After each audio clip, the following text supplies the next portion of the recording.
what's up? TheGARV here. Gonna prophesize about StrikeForce, June 22nd. Frank Shamrock versus the New York badass Phil Baroni. There is a lot of hate surrounding this fight. These guys are two of the most hated fighters in MMA. They've got plenty of fans, but they've got tons of haters. Plus, they hate each other. Their hatred knows no bounds, which means that this fight is going to be fireworks. Here's the prophecy. This fight is going to live up to the hype. It's going to be a war. And who comes out on top? Phil Baroni. Now, don't get me wrong. Frank Shamrock is a legend. His fight against Tito Ortiz is textbook. I mean, Frank revolutionized the sport of MMA, and he's a prototype of today's fighters. One of my dream fights that never happened is Frank Shamrock versus Kazushi Sakuraba. Dream fights that never happened. Dream fights that never happened. Now, the reason I'm picking Baroni over Shamrock is because I think Frank is going to stand and trade with Phil.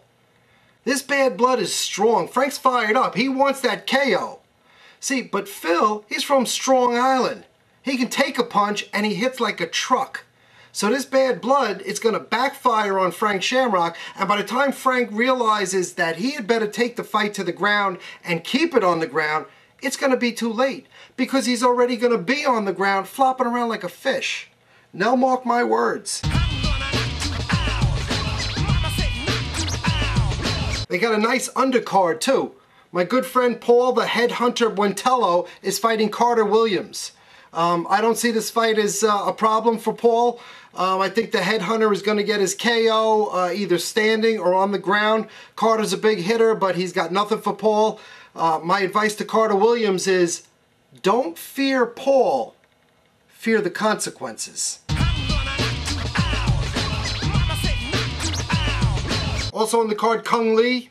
Kung Lee is coming along nicely. He's fighting Tony the Freak Frickland.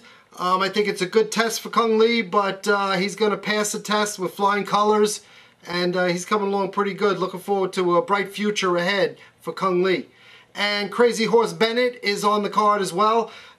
Crazy Horse is coming off a couple of big KO wins. I think he's going to continue the streak, which will get him some money to be able to buy some more gold for his mouth. Well, that's about it, guys. There's a lot of sites that feature my videos. I mean, some of them in foreign languages, and I just want to say that I appreciate that.